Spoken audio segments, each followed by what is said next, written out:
오늘 우리에게 주신 하나님의 말씀은 이사야 53장 4절과 5절입니다. 이사야 53장입니다. 제가 가지고 있는 성경은 구약성경 1033페이지예요.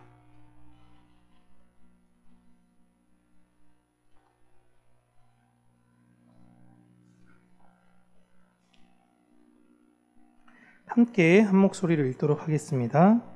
그는 실로 우리의 질고를 지고 우리의 슬픔을 당하였거늘 우리는 생각하기를 그는 징벌을 받아 하나님께 맞으며 고난을 당한다 하였노라. 그가 찔림은 우리의 허물 때문이요 그가 상함은 우리의 죄악 때문이라. 그가 징계를 받음으로 우리가 평화를 누리고 그가 채찍에 맞음으로 우리는 나음을 받았도다. 아멘. 고난주간 잘 보내고 계시나요? 주님의 은혜를 생각하시면서 나를 정결케 하신 하나님의 사랑을 남은 기간에도 계속 묵상해 나아가셨으면 좋겠습니다. 오늘 설교 제목은 왜 예수님은 꼭 죽으셔야 했는가? 라는 제목으로 하나님의 은혜를, 하나님의 말씀을 이 시간에 함께 나누도록 하는데요. 오늘 제목에 관련된 질문을 드릴 때에 이사야 본문이 이야기하는 것도 그렇고 우리가 피상적으로 다른 사람들한테 이야기하는 것도 우리의 죄 때문에 예수님은 죽으셔야 했습니다. 십자가에서 돌아가셨어야 했습니다. 라고 알고 있습니다. 맞아요. 맞죠? 우리 죄 때문에 예수님은 돌아가신 거죠. 그런데 그렇다면 굳이 죽음이라는 방법 말고는 다른 방법은 없었을까라는 생각을 해보셨습니까? 하나님은 전능하시잖아요. 전능하신 하나님께서 그냥 죽음이라는 방법을 사용하지 않고 우리를 구원하실 수 있는 방법은 정말 없었던 것일까라는 생각입니다. 왜 이렇게 번거롭게 예수님이 죽고 다시 살아나는 과정을 보여주셔서 우리는 그렇게 구원받는 것이다 라는 것을 알려주셔야만 했는가입니다. 이 말을 제가 지금 드린 질문을 거꾸로 우리가 좀 생각해 보면요. 예수님의 죽음과 부활은 굉장히 중요한 의미로 우리에게 알려주시려는 것입니다. 그러니까 꼭 죽음이 있어야 됐고요. 꼭 부활이 있었어야 하는 것입니다. 여러분, 예수님께서 죽으시기 전까지는요, 죽음은 하나님께서 내리신 저주였습니다.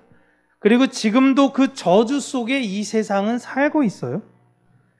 피하고 싶고 받아들이기도 힘들고 아무것도 예측할 수 없는 그 두려움이 죽음입니다. 이 죽음은 원래는 없었던 것인데 아담이 잘못하고 나서 죽음이 생긴 것이 아니라, 잘 이해하셔야 돼요. 원래 죽음이라는 건 없었어. 근데 아담이 선악과를 먹어서 죽음이 선물로 왔다라고 생각이 되는데 그 생각이 아니라 아담이 죄를 짓고 나서 생긴 것이 아닌 아담의 죄로 인해서 죽음에 대한 공포가 생긴 것입니다. 아담은 하나님께서 네가 죽을 거야 라고 말씀하셨을 때 그 죽음이라는 거에 대한 의미를 이해하지 못했습니다. 한 번도 죽음이 무엇인지를 경험하지 못했어요. 죽음이 뭐지? 라는 거예요. 아담에게 있어서 가장 두려운 것은 하나님과의 교제가 끊어지는 것입니다. 아담은 하나님께 혼이 나고 에덴 동산에서 쫓겨난 순간부터 두려움이 생겼죠. 사실 그 전부터, 혼날 때부터 두려움이 생겼죠. 그 아담이 겪은 두려움과 지금 인간이 가진 죽음에 대한 두려움이 같은 거예요, 여러분. 그러다 아들 아벨이 죽으면서 하나님과의 이별만이 아닌 사랑하는 사람과의 이별도 아담은 경험하게 됩니다. 그렇게 점점 죽음이라는 것 자체가 보편적으로 되어져 가면서 이 죽음이라는 것을 가진 공포를 모든 사람들이 다 느끼게 된 거예요. 그러니까 죽음에 대한 두려움은 여러분 바로 이별 때문에 두려워하는 것입니다. 특히 내가 사랑하는 대상의 이별에 대한 두려움이에요. 그리고 그 이별에 두려움을 상실하게 될 경우 내가 사랑하는 누군가에 대한 이별 이런 게 없어. 이별에 대한 두려움이 상실될 경우는 사람들이 스스로 목숨을 끊게 되는 상황입니다. 그게 우울증이죠. 우울증이라는 것 자체는 내가 사랑하는 대상도 없고요. 나는 사랑받는 것 자체도 포기해버린 상태입니다. 그래서 우울증의 맨 마지막에 종착이 바로 자살이에요. 그래서 우울에 관련된 자살은 그냥 일반적 자살과는 다르게 질병으로 지금 보고 있습니다. 일반적인 사람들은 죽음의 두려움을 가지고 있고 그 두려움에서 벗어나기 위해서 어떠한 특정 대상을 사랑하게 돼요. 이게 인간 안에 있는 심리입니다. 사람이든 동물이든 물건이든 땅이든 돈이든 아파트든 뭐가 됐든 어떤 대상을 추구하고 사랑함으로써 내가 나중에 죽음으로부터 얻을 수 있는 그 두려움에서 벗어나려고 애를 쓰는 거예요. 그래서 사람들이 하는 모든 행위는 내가 그 두려움에서 벗어나가야 하기 때문에 어떤 사람은 때론 이거를 이기적인 모습으로 보이기도 하고요. 어떤 사람은 이타적인 모습을 보이기도 합니다. 사람들은 이렇게 구분지어요. 그래서 이타적인 사람은 좋은 사람, 이기적인 사람은 나쁜 사람이라고 이야기하지만 결국에는요. 다 자신을 위해서 하는 거예요. 왜 내가 다른 사람들을 돕고 왜 내가 다른 사람들을 배려하고 그래요? 죽고 나서 혹시 모를 옥황상제 앞에서 내가 칭찬 듣기 위해서 하는 거예요. 그리고 여러분 이런 이야기 많이 듣지 않습니까? 아유 복 받으실 거예요. 내가 좀 잘하면 아유 복 받으실 거예요 이야기하죠.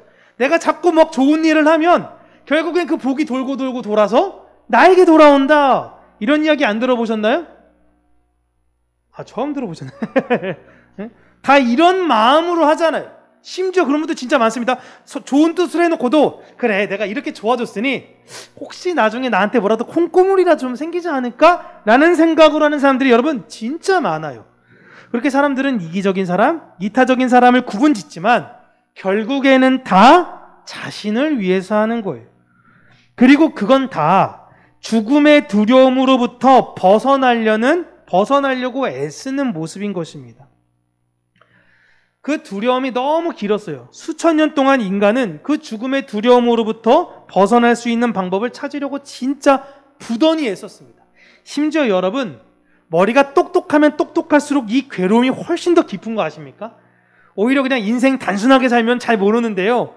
똑똑하고 그게 되면요. 더 불안해서 두려워서 못 살아요. 그렇게 고민하고 내가 이 두려움에서 벗어날 수 있는 방법이 무엇이 있을까? 라고 고민한 그 결론이 어떻게 나왔냐면요. 벗어날 수 없다라는 것만을 알게 되었습니다. 너무 허무해요. 그럼 사람들이 이렇게 열심히 사는 의미가 뭐지? 라는 거예요.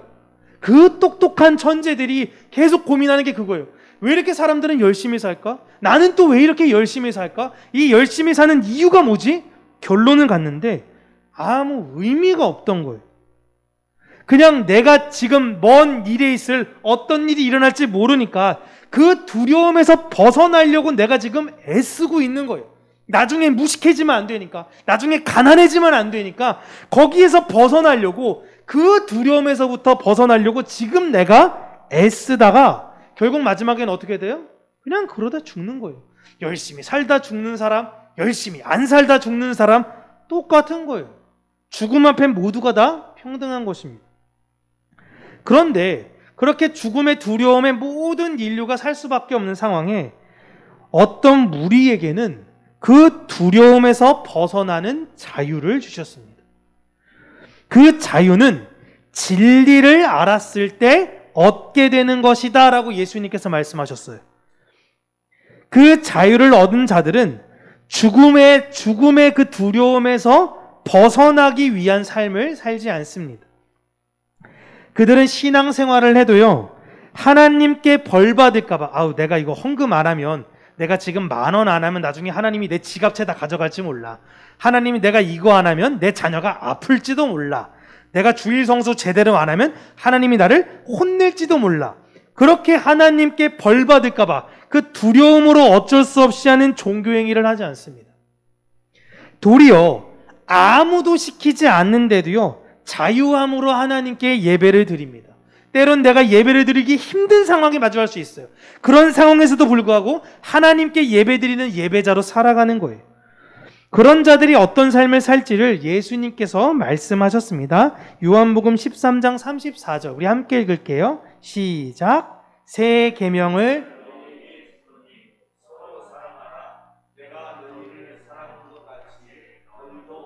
사랑하라. 아멘. 예수님께서 진리 안에 자유한 사람들은 어떻게 살게 될 거냐면 새 계명대로 사랑하면서 살 것이다라는 걸 말씀하셨습니다. 근데 예수님께서 지금 분명히 새 계명을 제자들에게 주신다라고 하셨죠. 그런데 이 내용은 율법에 이미 먼저 적힌 내용이에요. 이미 계명 가운데 예수님의 모든 12제자들을 포함해서 유대인들 중에서 하나님의 뜻대로 살려고 하는 사람들은 다 이 말씀을 지키고 있었습니다. 레위기 19장 18절 함께 읽을게요. 시작. 원수를 갚지 말며 동포를 원망하지 말며 내 이웃 사랑하기를 내 자신과 같이 사랑하라. 나는 여호와이니라. 아멘. 이렇게 버젓이 있거든요. 지금 여러분 율법 모르는 사람들 모아놓고 예수님께서 새로운 계명을 말씀하시는 것이 아니에요. 율법에 어렸을 때부터 아주 인이 박힌 사람들을 모아놓고 새 계명을 주겠다고 이야기하는데 맥락이 똑같은 이야기를 하고 있는 것입니다. 그래서 제자들은 예수님께서 하신 이 말씀을 이 당시에는 명확하게 이해하지 못했습니다. 후에 성령님께서 오셔서 제자들은 그제서야 비로소 서로 사랑하라라는 무슨 말씀이 무엇인지를 깨달아 알게 됐어요. 이 서로 사랑하라는 새 계명은 내 머릿속에 가진 죽음의 두려움에서 벗어나기 위해서 어쩔 수 없이 사랑을 하는 것이 아니라 레위기에서 말씀하셨잖아요. 이웃을 사랑해라. 하나님이 사랑을 했으니까 사랑해야지. 근데 사실 내 마음은 제가 너무 미워요. 내 마음은 제가 너무 불편해. 하기 싫어. 근데 억지로 하는 거예요. 왜요? 하나님이 하라고 했으니까. 안 하면 어떻게 돼요? 혼나니까. 그 두려움이 나를 엄습해서 내가 그 행위를 했던 거예요. 이게 옛 계명인 것입니다. 근데 이렇게 우리 머릿속 안에, 제자들 머릿속 안에 이게 박혔던 거예요. 그런데 이젠 성령님으로 인해서 전혀 다른 사랑인 자유함으로 자발적으로 하는 사랑을 말하고 계시는 거예요, 예수님께서. 근데 이 자유한 사랑이 더 자연스럽게 되어지는 것입니다. 물론 성령의 은혜 받았다고 해가지고 계속 이런 삶을 살 수가 없어요. 때로는 내가 힘들지만 억지로 할 때도 있습니다. 하지만 점점 그렇게 가면서 자유한 사랑이 점점 더 자연스럽고 익숙해지는 거예요. 사랑하려고 사랑하는 것이 아니라 그냥 내가 내 마음을 전했는데 사랑하고 있는 거예요. 그렇게 옛 계명에서 새 계명으로 넘어가는 것입니다. 이게 왜 중요하냐면요, 여러분. 사람들은 무언가를 할 때에 위계 질서에 의해서 마지못해서 합니다. 이게 직장 생활 아닙니까? 그거 아니면 자신의 바램을 담아서 상대방을 사랑해요. 이건 부모와 자녀와의 관계예요. 부모가 자식을 내리사랑 모성애, 내가 이 아이를 내 가슴으로 키워, 막 이런 이야기 하지만 여러분 이게 너무 궁금해서 히틀러가 있는 그 나치가 2차 세계대전에 이걸 실험했어요. 포로를 잡아다가 엄마와 아이를 방 안에다 가뒀습니다. 가둬놓고 물을 천천히 넣어줬어요. 그러니까 처음에 물이 이렇게 착 차오르니까 엄마가 아이를 잡고 물 위로 이렇게 드는 거예요. 애가 익사하지 말라고. 이렇게 드는 겁니다. 근데 나중엔 자기 목 끝까지 차는 거예요. 자기 여기까지 올라갑니다. 그리고 나서 어떻게 하냐면 이 아이를 깔고 엄마가 다 올라가는 거예요. 자기가 살려고. 그래서 나치가 실험의 결론을 내렸어요. 모성애는 없다. 순간 판단으로는 자식을 살릴 수 있어요. 순간 판단.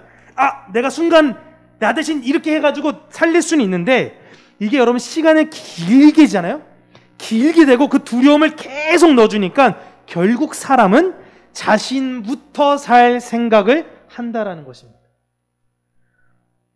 부모가 자녀가 잘 되어야 하는 이유는 자녀가 잘 되면 좋기 때문이지만 그보다 더 그 잘된 자녀를 보는 내가 기쁘기 때문이에요. 제가 이 설교를 준비해서도 제 마음을 숨길 수가 없죠. 제 딸을 보면서. 똑같은 거예요. 근데 이게 인정하기가 쉽지 않아요. 난 아니야. 난 진짜 순수해. 하지만 점점 이런 상황이 되면요, 나도 그렇게 그냥 폭로되어져요. 예수님께서 새 계명을 주시면서 서로 사랑해라 라고 이야기한 것은요, 내 옛 계명을 버려야 하고 내가 가진 사랑, 철저하게 나만 생각하는 그 사랑을 버려야 한다라는 의미였어요. 이게 새로운 계명이에요. 그리고 그게 자유입니다. 그런데 제자들이 예수님의 이 말씀을 이해하지 못하니까 어떻게 됐나요? 나 예수님이 한 자리 할 거야. 다 이런 생각만 갖고 있었어요. 아닌 척 했는데. 근데 예수님이 잡히셨잖아요. 잡히시던 때에 어떻게 되죠? 제자들이 끝까지 주와 함께 싸우겠습니다. 안 그럽니다. 다 도망가요. 특히 마가복음을 보시면 이불을 이렇게 두르고 알몸으로 쫓아갔던 청년이 잡히니까 그냥 이불 띄워주고 알몸으로 막 도망가거든요. 그게 마가잖아요. 네? 그럴 정도로 사람들이 그냥 그랬습니다. 그렇게 다 도망갔던 사람들을 성령님께서 다시 세우신 거예요. 그래서 그들이 죽을 수도 있는 상황에서 이젠 밖으로 담대히 나아가 예수님의 사랑을, 그 새 계명을 전한 것입니다. 그런데 이 사랑을 전하기 위해서 필연적으로 어떤 과정을 지나가야 하는데, 이제 이게 오늘 주제죠. 그게 바로 죽음입니다. 옛 계명에서 새 계명으로 넘어가기 위해선 죽음이 있어야 돼요. 성경은 이걸 계속 이야기해요. 6월절이 무슨 의미인가요? 넘어갔다라는 거예요. 뭐가 넘어간 거예요? 죽음이 넘어간 거예요. 난 죽어야 되는데 죽음의 사자가 피를 보고 넘어가는 거예요. 실제로 이게 무슨 말이냐면 그냥 난 죽은 거예요. 그때 똑같이. 그래서 예수님께서 서로 사랑해라 라는 이 말씀을 하신 이후에 돌아가신 것입니다. 이게 언뜻 들으면 잘 이해가 되지 않아요. 예수님은 우리를 사랑을 알게 하기 위해서 새로운 계명, 서로 사랑하라는 것이 무슨 뜻인지를 알게 하기 위해서 돌아가신 것입니다. 죽으신 거예요. 여러분, 하나님이 예수님을 죽이신 이유가 뭐죠? 예수님을 사랑해서예요. 이해가 안 되죠? 예? 하나님이 성도를 죽이세요. 우리를 죽이세요. 우리를 왜 죽이죠? 사랑해서예요. 죽어야 되는 게 있는 거예요. 이 말이 여러분, 죽음이라는 것 자체가 원래 저주가 아니었다라는 것입니다. 제가 아까 아담 이야기했죠? 이 세상의 모든 수고를 마친 축복이 바로 죽음이에요. 이제 우리가 할 일이 끝! 여러분, 사람들이 직장 생활하면 가장 바라는 시간이 뭐냐면 퇴근이죠. 그죠? 제일 싫은 게 야근입니다. 처리하라 그러면 이제 끝난 거죠. 예. 퇴근을 바라보며 달려가요, 하루를. 성도는 무엇을 바라보며 달려가냐면 죽음을 바라보고 달려가는 거예요. 왜요? 퇴근하고 나서 어디 가니까? 집에 가니까. 우리가 죽고 나서는 어디 가니까요? 그래, 우리 본향으로 돌아가니까 우리는 그때를 기다리는 겁니다. 근데 세상 사람들은 그런가요?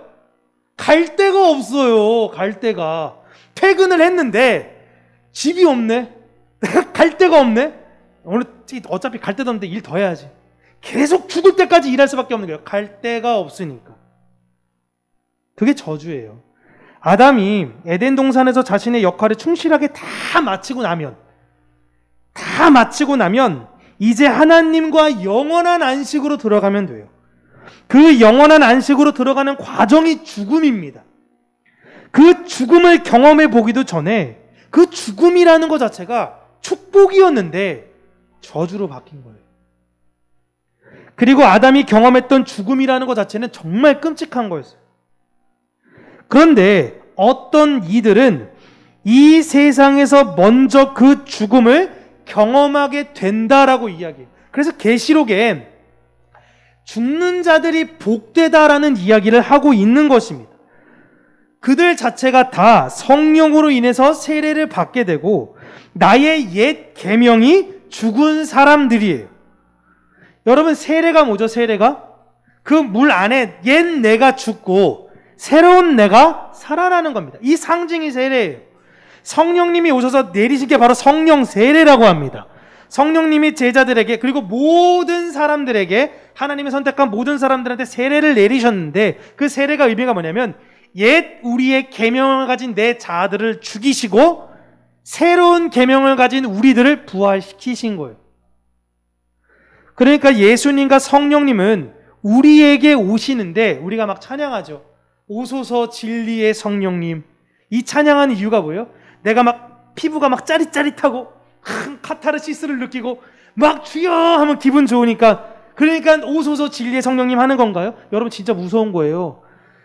예수님과 성령님이 오시는데 왜 오시냐면요, 우리의 옛 계명을 죽이러 오시는 거예요. 계시록에 나왔던 백마탄 그 이가, 우리를 구원하러 오신 그 이가 우리를 구원하시기 위해서 먼저 우리에게 무엇을 하시냐면 우리 안에 있는 옛 계명들을 다 죽이셔야 되는 거예요. 그래서 도둑이 마치 침노해서 우리 안에 있는 모든 것들을 다 늑탈해가는 것입니다. 그리고 새로운 생명만 그 안에 내어놓는 거예요. 거기서 죽어버린 자들, 성령님과 예수님에 의해서 죽임을 당한 자들만이 두려움에서 자유함으로 넘어가게 되는 것입니다. 요한에서 4장 18절 19절, 이거 요한이 잘 이야기해 줬죠. 함께 읽을게요. 시작. 사랑 안에 두려움이 없고 온전한 사랑이 두려움을 내쫓나니 두려움에는 형벌이 있음이라. 두려워하는 자는 사랑 안에서 온전히 이루지 못하였느니라. 우리가 사랑함은 그가 먼저 우리를 사랑하셨음이라. 아멘. 우리도 예전에 있었던 이 세상 사람들과 사실 똑같았었습니다. 죽는 게 싫었고요, 고통받는 게 싫었던 사람들이에요. 물론 그걸 즐기고 막 좋아하고 이러진 않지만, 예전에 우리는 나를 위해서 살고 두려움 속에 살았다면 이제는 성령과 피로 거듭났기 때문에 그 두려움이 우리를 더 이상 삼킬 수가 없는 거예요. 그리고 이제 죽음의 공포 속에 사는 사람들을 살리기 위한 행위를 자유함을 가진 자들이 하는 것입니다. 서로 사랑하는 거예요. 또 우리는 그들의 옛 계명을 죽이는 행위를 하는 거예요. 그런데 예전에는 나의 지위, 내가 부모니까 너 내 말 들어, 내가 너 높은 사람이니까, 이게 옛날 사람들의 방식이에요. 그걸로써 내 방법대로 그들을 사랑하려고 했어요. 하지만 이제는 내가 그들을 보다 높은 위치에 있음에도 불구하고 그들을 섬기면서 그들을 사랑하는 자로 바뀌는 것입니다. 여러분, 십계명 보세요. 십계명 내용을 우리가 매주 읽고 있지만 면밀히 살펴보면요, 부유하고 더 강한 위치에 있는 사람들에게 하나님께서 하신 말씀입니다. 4계명 보세요. 안식일을 기억하여 거룩하게 지켜라. 그 다음에 쭉 이야기하시는데 네 집안에서 일하는 사람이 아무도 없어야 돼. 심지어 동물도 일하면 안 돼. 너 하나님의 말씀을 가졌지. 여러분, 근데 내 집에 동물이 없는데? 내가 가진 게 없는데요? 내가 누구한테 뭘 할 수 없는데? 나는 오늘 일을 안 하면 죽어. 나는 오늘 하나라도 더 벌어야 돼. 이런 절박한 사람들이 있는데, 부유한 위치에 있는 사람들이요, 너희들이 그들을 배려해야 된다라는 이야기를 하고 있는 거예요. 6, 7, 8, 9 다 무슨 계명입니까? 살인하지 마라, 간음하지 마라, 도둑질하지 마라. 지금이야 막 총이 있고 막 그런데, 당시엔 여러분, 그냥 득치 큰 사람이 그냥 때리면 작은 사람은 어떻게 할 수가 없어요. 간음도 마찬가지고요, 도둑질도 마찬가지입니다. 거짓말도 마찬가지예요. 그냥 힘센 사람들이 거짓말하는 거고 힘센 사람들이 죽일 수 있는 거예요. 하나님이 자기 힘을 가지고 그걸 내보낼 수 있는 그들에게 그거 하지 말아라 라고 하신 것이 십계명이에요. 그 십계명을 딱 요약하는 것이 바로 이웃사랑이에요. 그렇게 교회는 세상에서 섬김을 받아야 되는 위치에 있는 사람들이에요. 이 사람은 누가 봐도 섬김을 받아야 되는 위치에 있는 사람이야. 그런데 그 사람이 도리어 섬기고 있는 모습을 보여주는 것입니다. 예수님이 제자들 발을 왜 씻으셨죠? 할 일 없어서 씻은 게 아니잖아요. 발을 씻길 이유가 없습니다. 종이 하는 거예요, 종이. 근데 선생이 제자들의 발을 씻겨주는 거예요. 이게 그 의미를 알게 하시려는 예수님의 행위신 거예요. 너희들도 이렇게 해야 된다. 발을 씻겨라 라는 의미가 아니라 그 집에 가장 밑바닥에 있는 사람이 하는 게 발 씻기는 일이에요. 어떤 집에 부자인 집에 이렇게 친구가 찾아오잖아요. 그럼 친구가 찾아왔을 때 가장 먼저 그 집안에 가장 낮은 하인이 가가지고 물 두고 가가지고 그분의 발부터 씻기는 거예요. 이걸 예수님이 하신 거예요.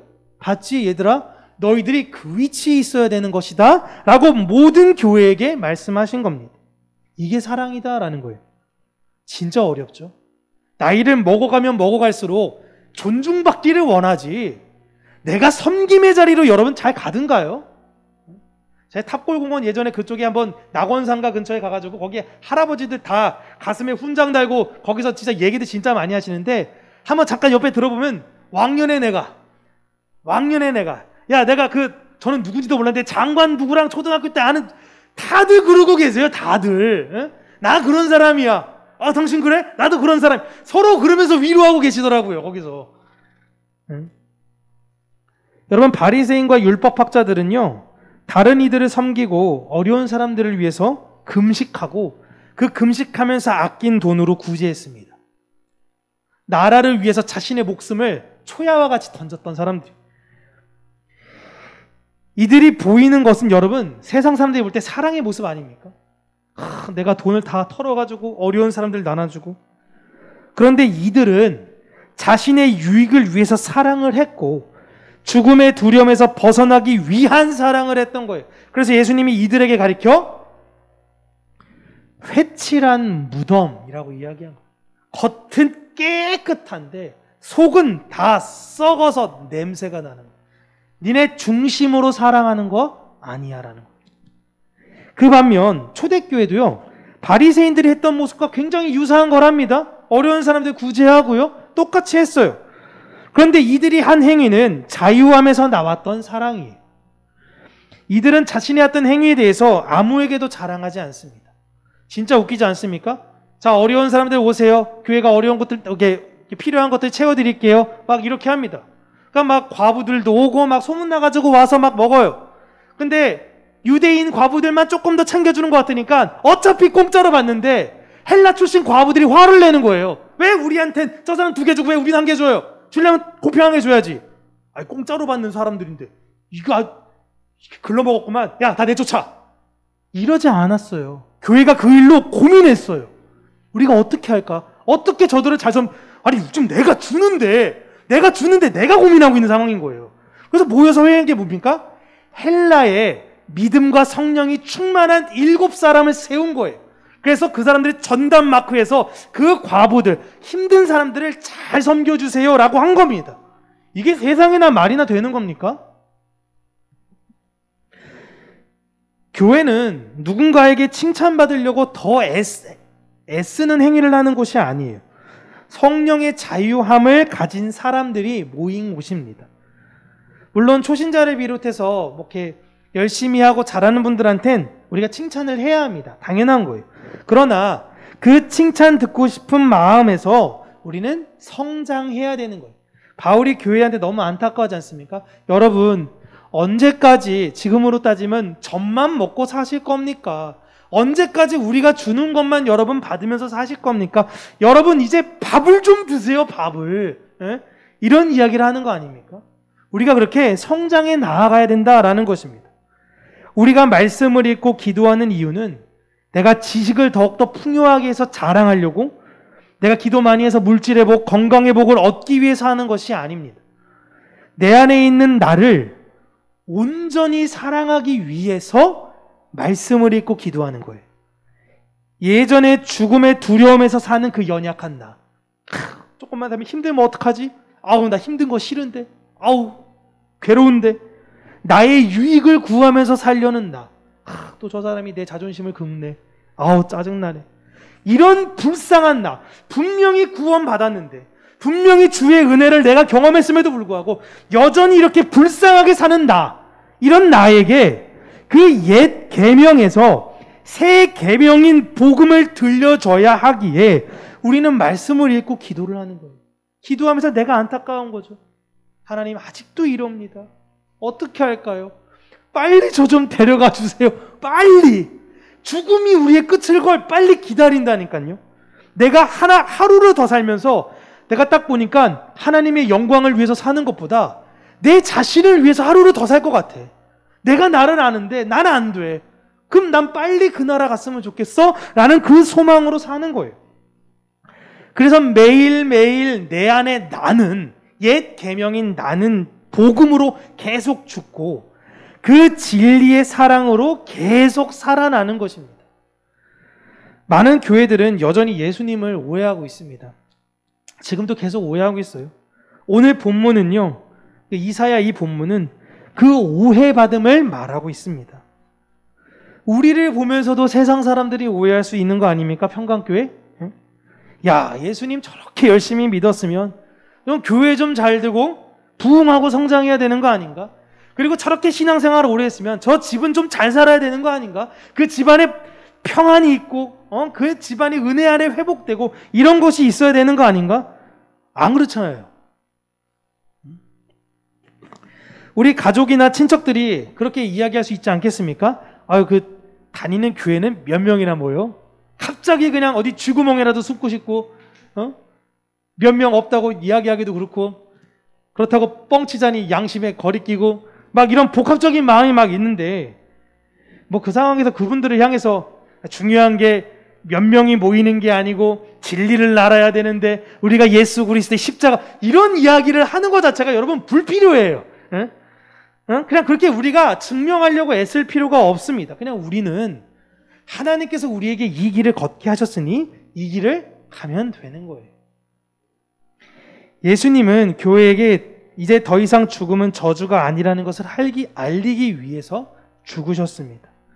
그리고 우리도 이 죽음이 영원한 이별이 아니라 내가 사랑하는 사람들과 함께하는 시작이라는 것을 믿기 때문에 두려워하지 않을 수 있어요. 여러분, 우리는 자유로운 사람들입니다. 자유로운 사람들이에요. 두려움 가운데 사는 사람들이 아니에요. 여기 나와서 요한일서에 사랑 안엔 두려움이 없어요. 우리 안에 두려움이 있다면 사랑이 없는 거고, 온전한 사랑이 계시다면 그 두려움이 쫓아질 수밖에 없습니다. 어둠은 빛이 들어오는 순간 사라지는 거예요. 우리를 어두운 곳에서 빛으로 부르신 예수님의 그 사랑을 잘 담아내서요, 여전히 어두운 곳에 있는 사람들에게 그 피 묻은 십자가의 사랑을 잘 증거하시면서 사시길 주님의 이름으로 축복합니다. 기도하겠습니다. 살아계신 하나님 아버지, 예수님의 그 죽음을 우리가 기억하며 예수님의 죽으심으로 우리가 나음을 입고 우리가 평화를 얻었다라는 사실을 잊지 않고 오늘도 담대히 그 사랑을 가진 자로서 이 세상의 평화를 노래하는 자가 되게 하여 주시기를 간절히 간구하고 원합니다. 참 좋으신 하나님 아버지, 우리의 마음에 있는 여전한 두려움들, 걱정들, 염려들, 내가 나를 지키고자 애썼던 모든 행위들, 오직 그 십자가 아래 다 내려놓게 하여 주시고 우리가 하나님의 뜻을 온전히 알아 우리를 다시금 부르시는 그날까지, 이 땅에 우리의 소명이 마치는 그날까지 하늘나라 소망하며 믿음으로 살아가는 우리 평강교회 모든 성도님들이 될 수 있는 은혜 허락하여 주시기를 간절히 간구하고 소원합니다. 그로 인해 날마다 예수 안에서 살고 내 안에 있는 옛 자아는 죽여가며 은혜와 사랑으로 날마다 거듭되어지고 성숙되어져 가는 우리 평강교회 모든 성도님들이 될 수 있는 은혜 허락하여 주시옵소서. 예수님 이름으로 기도합니다. 아멘.